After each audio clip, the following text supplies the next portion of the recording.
अस्सलामुअलैकुम स्टूडेंट्स, आज हमारा 9th class chemistry chapter number 11 का लेक्चर नंबर 5 है, जिसमें हम पढ़ेंगे इम्पोर्टेंट रिएक्शंस ऑफ अल्केन।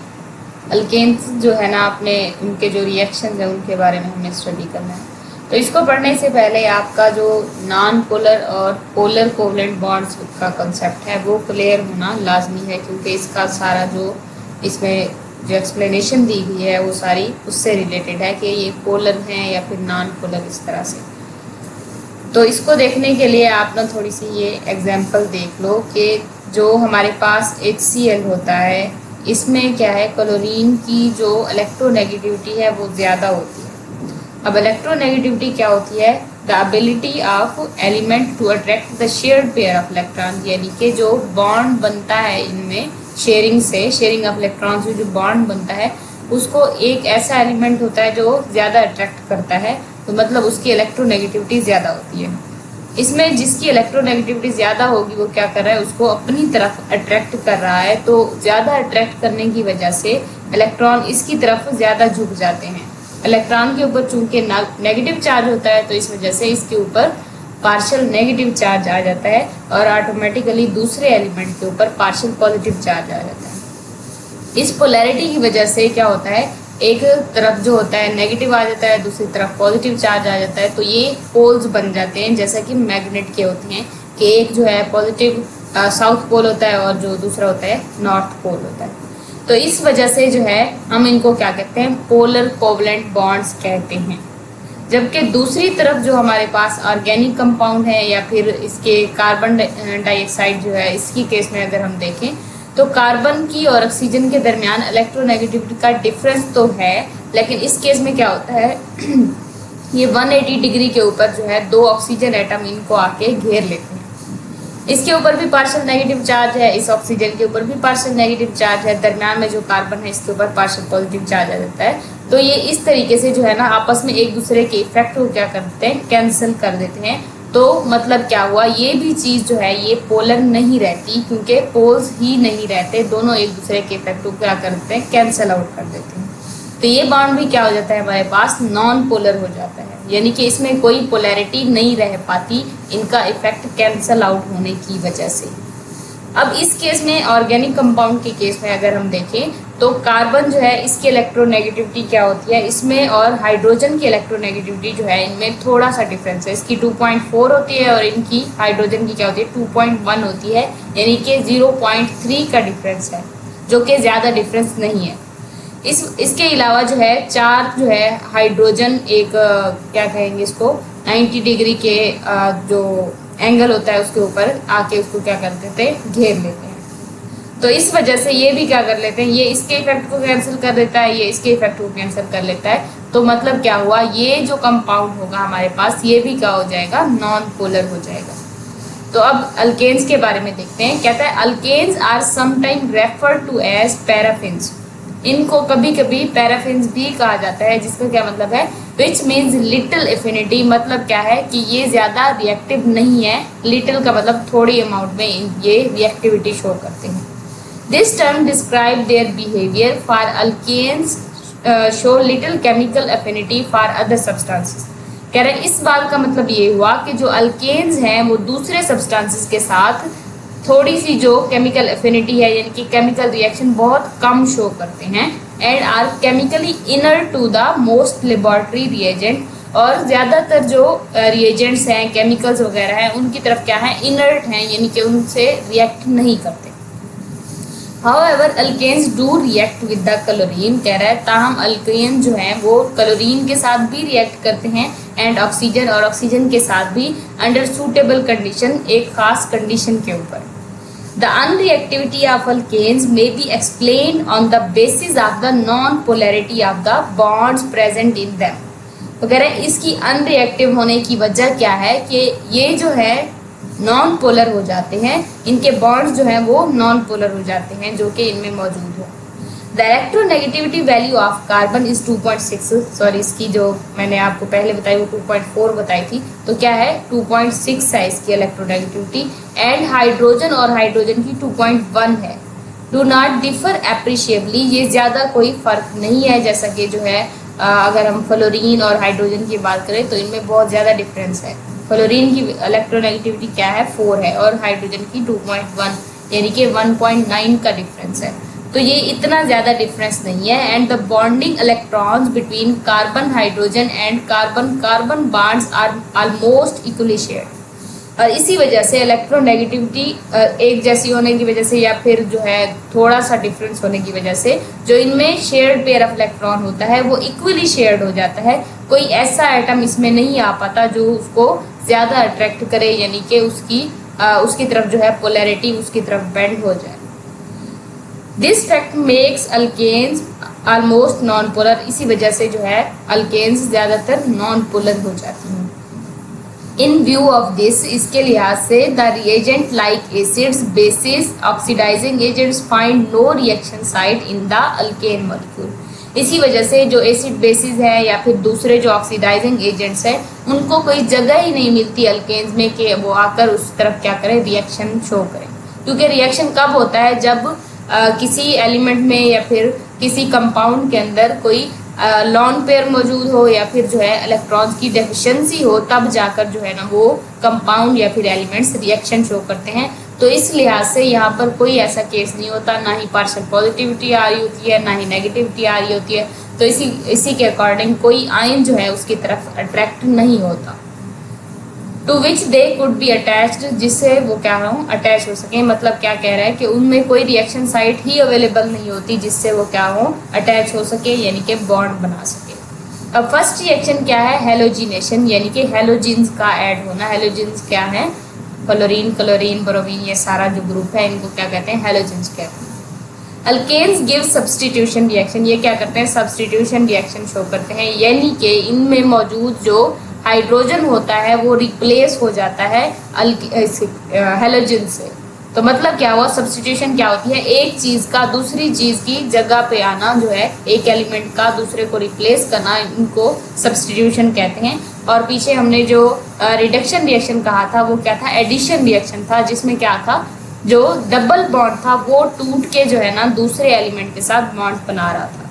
तो इस वजह से वो रिएक्शन क्या था, एडिशन था। ये क्या है, सब्स्टिट्यूशन रिएक्शन है। The reaction which involve the replacement of hydrogen of alkanes by an atom or the group of atoms like hydrogen are called substitution reaction। अब इसने substitution reaction की definition बताई है कि जो एलिमेंट जो है वो रिप्लेसमेंट ऑफ हाइड्रोजन, यानी कि हाइड्रोजन की जगह पर आ रहा हो अल्केन्स के केस में, या फिर जो है दूसरे एटम जो है वो किसी जो हाइड्रोजन को की जगह पे अपनी उसको रिप्लेस करके खुद आते हैं। तो इस तरह का जो रिएक्शन होता है उसको क्या कहते हैं, सब्स्टिट्यूशन रिएक्शन कहते हैं। Alkanes react with the halogen specially chlorine to give alkyl halides. कह रहा है जो अल्केन्स है वो हैलोजन्स के साथ रिएक्ट करते हैं, खास तौर पर उनमें हैलोजन्स की बात कर रहे हैं, उनमें से जो क्लोरीन है वो इसके साथ अल्केन्स के साथ रिएक्शन शो करती है, जिसके नतीजे में अल्काइल हैलाइड्स बनते हैं। Since these substitution reactions are carried out in the presence of UV light, ये ultraviolet radiations की मौजूदगी में होते हैं, चूँकि these are called photochemical substitution reaction, इसी वजह से इनको photochemical substitution reaction कहा जाता है। अब ultraviolet rays कहाँ आती हैं, सूरज की रोशनी में होती है ना, तो इसी वजह से इसका नाम क्या है, फोटोकेमिकल। और ये रिएक्शन सब्स्टिट्यूशन है तो इसका ओवरऑल नेम क्या हो गया, फोटोकेमिकल सब्स्टिट्यूशन रिएक्शन। अब मीथेन का इसके साथ रिएक्शन दिया गया है, इसकी अल्ट्रावायलेट रेडिएशन होते हैं उनको HV से रिप्रेजेंट किया जाता है। तो क्या हुआ, इसका जो एक हाइड्रोजन एटम है उसकी जगह पर क्या हुआ, इस हाइड्रोजन की अगर मैं बात करूं, इसकी जगह पर क्लोरीन आके क्या हो गया, ऐड हो गया।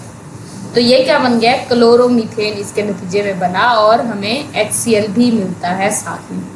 अब मजीद क्या होता है, ये रिएक्शन कैरी आउट होता रहता है, यानी कि हाइड्रोजन को रिप्लेस करते रहते हैं, क्लोरीन जो है ना इसकी जगह पर आते रहते हैं, तो फाइनली हमारे पास जो है ना टेट्राक्लोरोमीथेन या फिर कार्बन टेट्राक्लोराइड बन जाता है। अब क्या होगा, CH3Cl जो हमारे पास पीछे फर्स्ट रिएक्शन में बना था, ये वाला क्लोरोमीथेन, ये अब क्या होगा, मजीद रिएक्शन करेगा क्लोरीन के साथ HV यानी कि अल्ट्रावायलेट रेडिएशंस की मौजूदगी में। तो फिर क्या होगा, एक और क्लोरीन जो है ना दूसरे हाइड्रोजन की जगह पर आ जाएगा। तो अब आप देखो अगर, तो पहले क्या था, CH4 और Cl2 के दरमियान रिएक्शन हुआ यानी कि CH3Cl हुआ।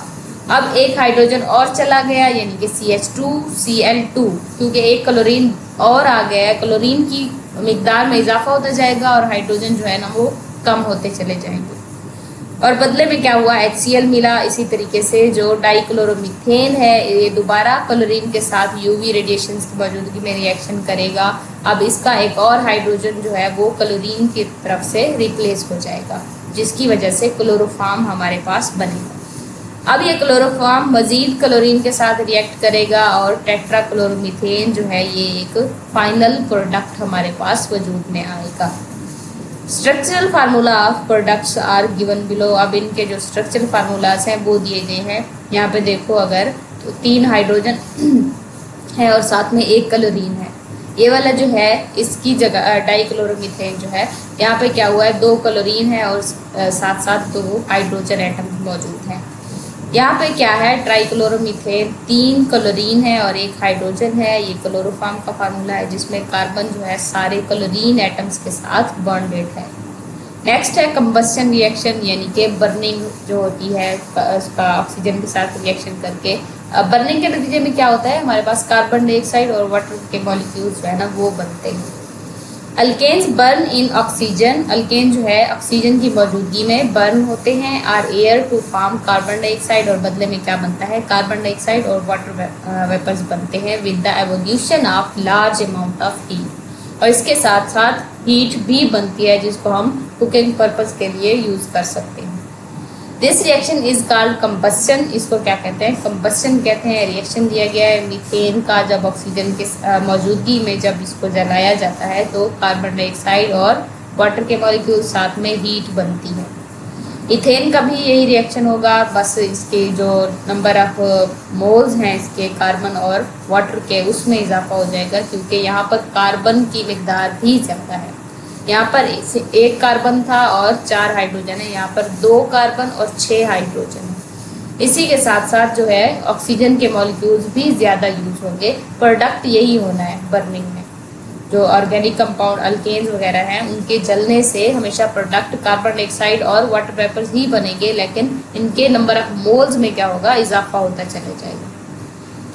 इंटरेस्टिंग इन्फॉर्मेशन है, कहता है मिक्सचर ऑफ नेचुरल गैस, यानी कि नेचुरल गैस क्या, कुदरती गैस जो हमारे घरों में यूज होती है जिसको मीथेन कहते हैं, एंड एयर में एक्सप्लोड व्हेन इग्निटेड, कह रहा है इससे एक्सप्लोजन भी हो सकता है।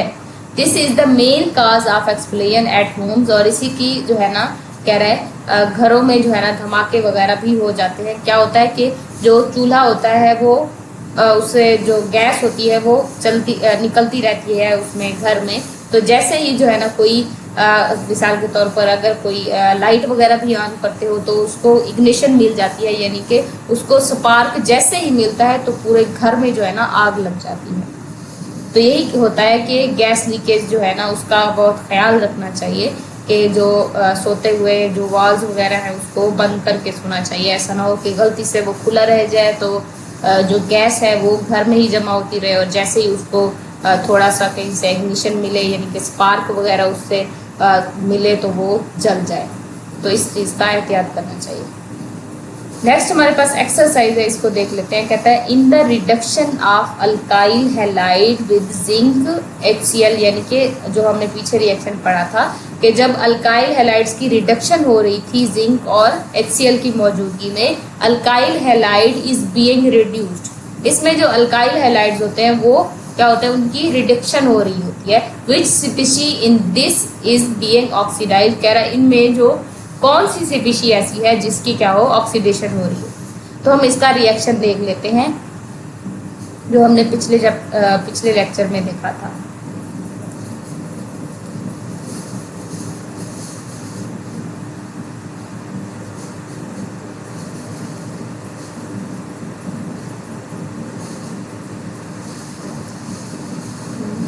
ये रहा जिंक और HCl जो है ये दोनों क्या है, रिएक्टेंट के तौर क्या थे, ये कैटलिस्ट के तौर पर काम कर रहे थे। तो क्या होता है, इन दोनों के दरमियान रिएक्शन होता है और साथ में जो है हमारे पास हाइड्रोजन एटम्स या फिर हाइड्रोजन गैस बनती है जो कि फर्दर रिएक्शन में हिस्सा लेती है और जो अल्काइल हैलाइड्स होते हैं उनको क्या कर देते हैं, रिड्यूस कर देती है। तो इस केस में अगर आप देखो इस रिएक्शन में तो क्या हो रहा है, जिंक और HCl के दरमियान रिएक्शन हो रहा है, साथ में क्या बन रहा है, जिंक क्लोराइड बन रहा है। यहाँ पर जो जिंक है वो फ्री स्टेट में है, मतलब कि इसकी जो ऑक्सीडेशन स्टेट है वो क्या है, 0 है। और इस केस में अगर आओ तो जिंक के ऊपर +2 का चार्ज आ रहा है, क्योंकि क्लोरीन के 2 एटम्स जो हैं इसके साथ बॉन्डेड हो गए हैं, तो मतलब क्या हुआ, इसके ऊपर +2 का चार्ज आ रहा है। तो जब उसकी ऑक्सीडेशन कब होती है, जब इलेक्ट्रॉन लूज हो रहा हो। इलेक्ट्रॉन जब लूज होता है तो उसके ऊपर प्लस का चार्ज आ जाता है, तो 0 से प्लस में ये चीज़ जो है जिंक मूव कर रहा है, यानी कि रिएक्शन से पहले उसकी ऑक्सीडेशन स्टेट 0 थी, रिएक्शन के बाद उसके ऊपर +2 का चार्ज आ गया है। तो मतलब क्या हुआ, इसकी क्या हो रही है, ऑक्सीडेशन हो रही है। तो यही बात पूछ रहा था कि इसमें जो है किसकी ऑक्सीडेशन हो रही है, तो यही इसका आंसर है कि जिंक की क्या आ रही है, ऑक्सीडेशन हो रही है। आपने ये रिएक्शन भी लिख लेना है साथ में, अगर आपसे ये क्वेश्चन पूछा जाता है, और इसको शो कर देना है ऐसे एरो से कि जो जिंक है इसकी 0 से जो है ना +2 की जिंक जो है 0 से +2 की ऑक्सीडेशन स्टेट में चेंज हो रहा है, तो मतलब इसकी क्या हुई, ऑक्सीडेशन हुई। इस तरीके से लिखना कि in the reduction alkyl halides with the in reduction of alkyl halide with zinc HCl, इसकी मौजूदगी में जब अल्काइल हैलाइड्स की रिडक्शन होती है, the alkyl halide is reduced to the ये क्या हो रहा है, रिड्यूस हो जाता है अल्केन में कन्वर्ट हो जाता है। इसके अलावा जो दूसरी स्पीशी हमारे पास जिंक होती है, वो उसकी क्या हो रही होती है, ऑक्सीडेशन हो रही होती है। आपने वो वाला रिएक्शन लाजमी लिखना है, इससे जो है आपका आंसर मजीद क्लियर हो जाएगा। नेक्स्ट क्वेश्चन है, कहता है during the combustion reaction of ethane की कंबस्शन के दौरान which bonds are being broken and which are being formed. कौन से ऐसे बॉन्ड्स होते हैं जो टूट रहे होते हैं और कौन से बॉन्ड्स जो है ना बन रहे होते हैं। जैसा कि हमने देखा कि जो कंबस्शन रिएक्शन था उसमें क्या था कि वो जो हमारे पास इथेन थी वो कन्वर्ट हो रही थी कार्बन डाइऑक्साइड में और वाटर वेपर्स में। तो मतलब क्या हुआ कि जो कार्बन और कार्बन हाइड्रोजन के दरमियान जो बॉन्ड्स थे वो टूट रहे थे। कार्बन और कार्बन हाइड्रोजन के दरमियान जो बॉन्ड थे वो टूट रहे थे। मैं इसकी ज़रा आपको जो स्ट्रक्चरल फार्मूला इसका दिया हुआ है उससे दिखाने की कोशिश कर रही हूँ। हाँ, इसको देख लो आप। तो क्या होता है, ये इथेन का मॉलिक्यूल है, ये टूट कर बनेगा कार्बन डाइऑक्साइड में और वाटर वेपर्स के मॉलिक्यूल में। मतलब ये है कि ये वाला बॉन्ड, ये वाले सारे बॉन्ड क्या होंगे, टूट जाएंगे, क्योंकि कार्बन जो है कार्बन से अलग हो जाएगी और कार्बन डाइऑक्साइड में कन्वर्ट हो जाएगी। मतलब कार्बन बॉन्ड टूटेगा और कार्बन हाइड्रोजन बॉन्ड भी टूटेगा, साथ में जो कार्बन ऑक्सीजन बॉन्ड बनेगा और हाइड्रोजन ऑक्सीजन बॉन्ड जो है ना वो वजूद में आएंगे। तो इसका लिखना कैसे है, आपने इसका आंसर लिखना है कि हाँ ये रहा कि in ethane the CH bonds are broken, कि इथेन में CH बॉन्ड और जो C बॉन्ड होते हैं वो टूटते हैं। एडिंग ऑक्सीजन मॉलिक्यूल्स, और ऑक्सीजन के केस में जो है ना ऑक्सीजन के एटम जो है इनके दरमियान डबल बॉन्ड पाया जाता है ना, ये डबल बॉन्ड टूटेगा आर ब्रोकन। आपने ये लिखना है कि CH एंड C बॉन्ड भी लिखना है, यहाँ पे नहीं लिखा हुआ, तो ये बात आपने ऐड कर देनी है। व्हेन द प्रोडक्ट फॉर्म्स, जब प्रोडक्ट बनता है new C double bond O, carbon dioxide में जो कार्बन और ऑक्सीजन के दरमियान डबल बॉन्ड बनता है, और जो है ना उसके केस में वाटर के मॉलिक्यूल्स में HO बॉन्ड वजूद में आता है। तो यही इसका आंसर है जो उसने पूछा हुआ था कि कौन से बॉन्ड टूटते हैं और कौन से बनते हैं।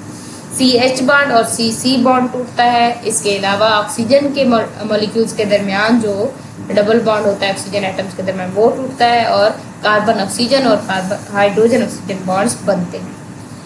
थर्ड क्वेश्चन है कि what product other than CH3Cl are formed when methane react with the chlorine gas.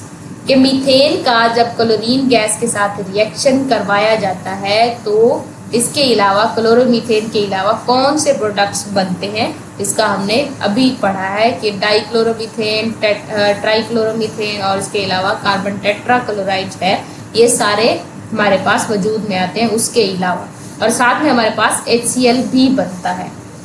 तो आपने क्या लिखना है कि when methane react with the chlorine gas in substitution reaction besides CH3Cl के अलावा अदर प्रोडक्ट्स आर, जो बाकी प्रोडक्ट्स है वो क्या है, डाइक्लोरोमीथेन, जिसका फार्मूला क्या है CH2Cl2। अब डाई का मतलब क्या होता है, टू, क्लोरो मतलब क्लोरीन, दो क्लोरीन, और साथ में मीथेन का वर्ड आ रहा है।